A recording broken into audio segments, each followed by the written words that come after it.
Allah dan hari akhirat, kata Nabi, hendak maka janganlah dia duduk atas hidangan yang diedar di atasnya itu arak.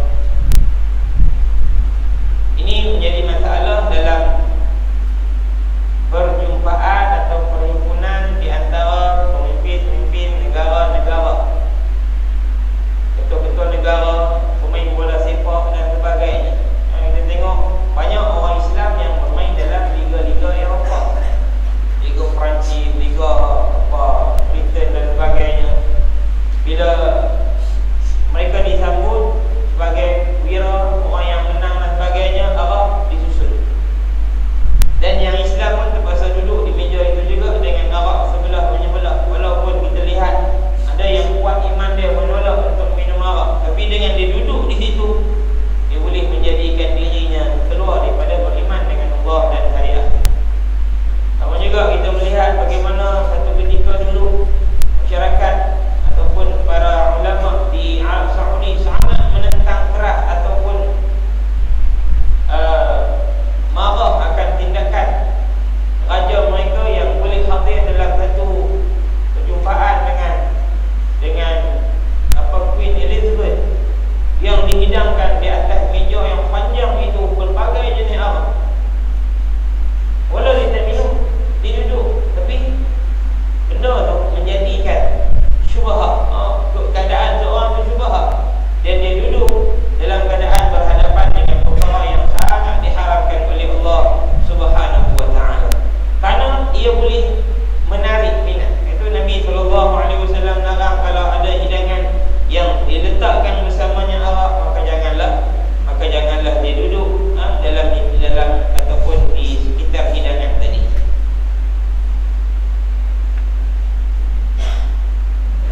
Bab yang ke-44, majaa annal malaikata la tadkhulu baitan fihi suratun wala kalbun. Bab kenaan dengan para malaikat tak akan masuk ke dalam rumah yang terdapat di dalamnya gambar dan juga anjing. Ini hukum dia banyak, tuan-tuan yang dirahmati Allah. Pertama, masalah berkenaan dengan gambar ni pernah kita baca beberapa hadis dalam kitab Mukhtasar Sahih Bukhari. Bagaimana Nabi SAW sangat melarang keras melukis, pertama melukis atau membentuk patung mirip kepada manusia ataupun binatang yang boleh hidup dengan lukisan yang dia buat itu boleh hidup. Dan di akhirat kelak Allah akan minta mana pelukis ini, mana orang yang membentuk patung ini, maka tiupkan roh ke dalam mereka. Itu yang pertama. Yang kedua, apabila gambar dan juga patung itu diletakkan di dalam rumah, menjadikan keberkatan tidak ada, para malaikat tidak datang menziarahi, dan rumah itu adalah rumah yang dilaknat oleh Allah Subhanahu wa taala. Apa kategori gambar dan juga patung yang dilarang oleh Nabi SAW?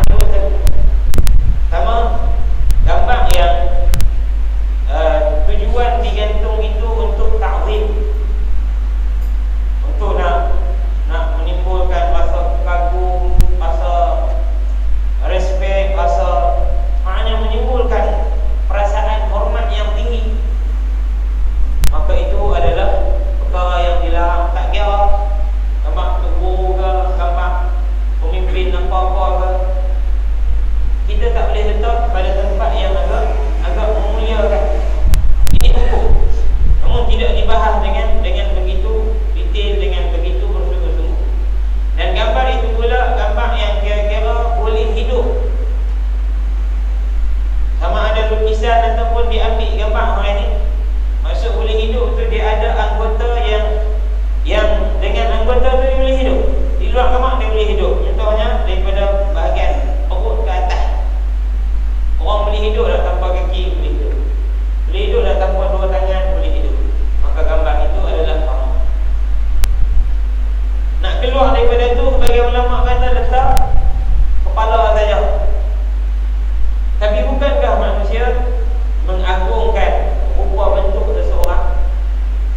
قال سمعت أبا طلحة رضي الله عنه يقول سمعت رسول الله صلى الله عليه وسلم يقول لا تدخل الملائكة بيتا فيه كلب ولا سورة تماثيل.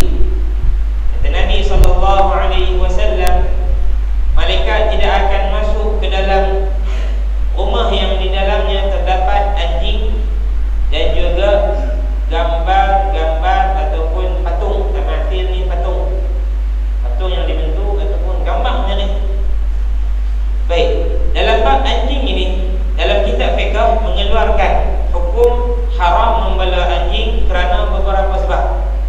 Pertama adalah untuk tujuan al-hirasah, mengawal dan menjaga. Kerana anjing ni memang di antara binatang yang seperti patuh, setia kepada tuan dia. Dia boleh beza suara tuan dia dengan suara orang lain.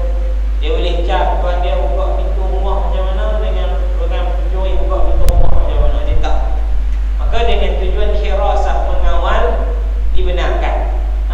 Kawal di kebun ke, atau di rumah ni kalau tidak ada cara lain. Kalau ada cara, kita dah ada tembok dah, ada pagar tinggi dah, ada CCTV dah, tak apalah, kita letaklah apa-apa pasal letak. Jadi kalau di kebun kita tinggal, kebun kita yang luas dengan apa, ada binatang ternakan dan sebagainya, bimbang pencurian, bimbang pencerobohan, kita boleh memelihara anjing dengan tujuan tersebut. Yang kedua, dengan tujuan berburu. Dengan tujuan berburu ialah anjing yang dibeli atau dipelihara itu memang khas dilatih untuk berburu.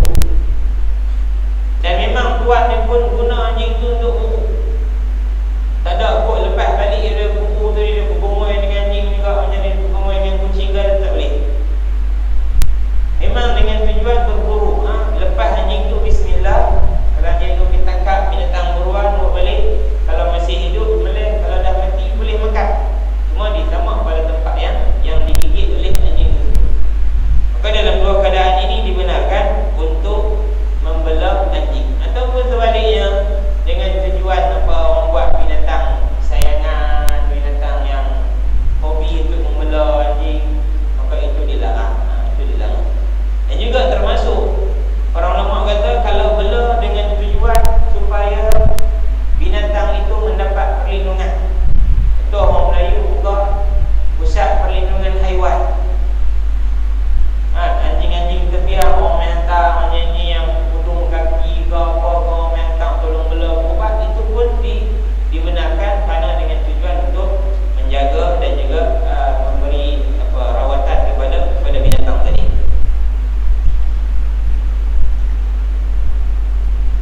Abu Hurairah juga meriwayatkan bahawa Nabi SAW bersabda, "Atani Jibril." Kata Nabi, telah datang kepadaku Jibril. Faqala, lalu Nabi Jibril berkata, "Inni kuntu ataitukal barihah."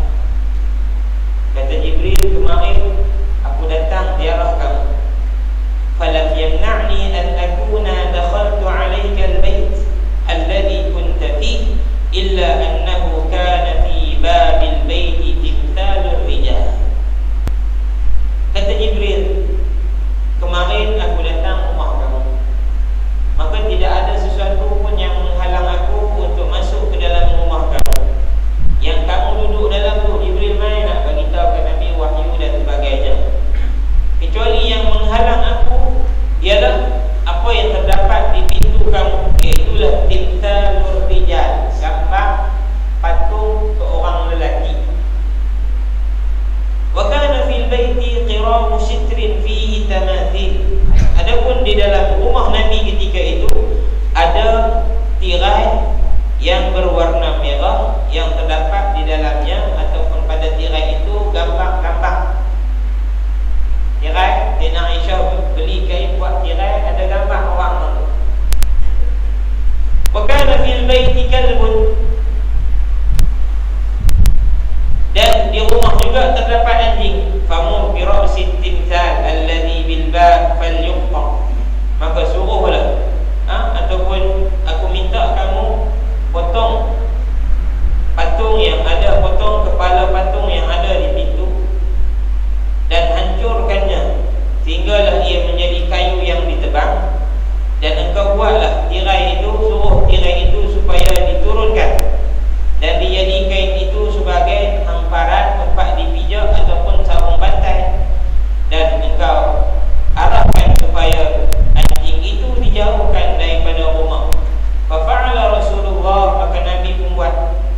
Adapun anak anjing itu adalah milik kepada Hasan dan Husain, cucu Nabi SAW, dan Nabi SAW menyuruh mereka supaya menjauhkan anjing itu daripada rumah.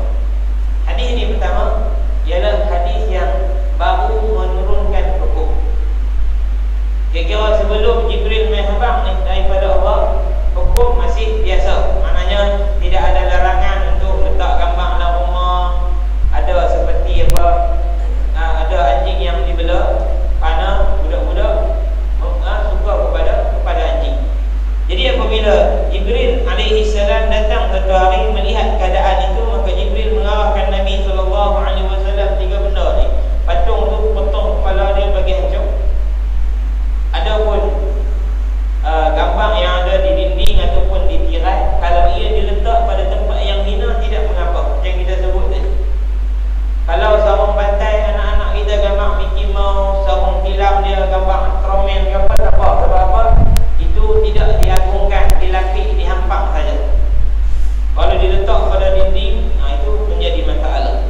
Dan anak anjing yang dibela oleh Hasan dan Husain dikeluarkan daripada kawasan rumah Nabi SAW, maka itu yang diarahkan oleh Allah kepada Jibril untuk menyampaikannya kepada Nabi SAW. Dan Jibril pun tak boleh masuk ke dalam rumah Nabi ketika itu kerana wujud apa yang disebut sebentar tadi. Dalam riwayat Imam Bukhari, satu hari Nabi balik ke rumah, tiba-tiba Nabi menjadi merah muka Nabi, marah, terus Nabi keluar. Aisyah pun keluar tanya Nabi SAW, kenapa ya Rasulullah? Kata Nabi, kau turunkan tirai-tirai yang ada gambar itu, kerana sesungguhnya malaikat tidak masuk ke dalam rumah kita. Diturunkan, lalu kata Nabi, jadikanlah ia sarung bantai dan hamparan. Maka dijadikan sebagai alas kaki dan juga sarung bantai, maknanya tempat kita meletakkan sesuatu di pijak yang tidak dimuliakan. Baik, kalau di rumah kita ada sesuatu yang begitu, maka hendaklah kita tanggalkan. Kalau ada di dinding kita buang. Kalau dia memberi satu gambaran ta'zim, mengagung-agungkan, hendaklah dibuang daripada dinding rumah kita. Bab ma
atau apa sahaja yang dibuat daripada emas, cincin, jam. Ada orang pakai ni, hutang baju emas. Dia punya nak bubuh juga benda-benda yang nak bagi orang tengok, orang kagum. Kalau tali pinggang emas duduk belah dalam, orang tak mau pakai. Duduk dalam emas tu orang tak pakai sebab orang tak nampak. Dia pakai tu nak bagi nampak. Bila nampak tu dia rasa seronok semacam kembang emas. Itu diharapkan. Wa aniyatil fiddah, dan memiliki barang-barang pekakas rumah yang diperbuat daripada perak, pinggan, sudu, garpu, cawan. Ini juga mewarisi takabur, menimbulkan sifat bongkok, sombong diri. Kerana apa tengok? Boleh makan makanan yang murah dalam bekas yang mahal. Boleh makan dalam pinggan emas, boleh makan dalam pinggan perak. Ini dilarang. Makan yang biasa, pinggan peti, pinggan kaca, serangin tu. Walubsil harir, dan memakai sutera. Wadibaj, dibaj juga sejenis sutera. Walistabrak juga sejenis sutera juga. Sutera yang ada yang lembut sangat, ada yang kurang sikit, ada yang agak kasar, tapi kesemuanya jenis sutera. Wal qasibun adalah sutera yang berhias, yang ni sutera yang menarik perhatian orang yang melihatnya. Jadi semua jenis ini disuruh oleh Nabi dan juga dilarang oleh Nabi sallallahu alaihi wasallam.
Hurairah lagi kita tahu. Demikianlah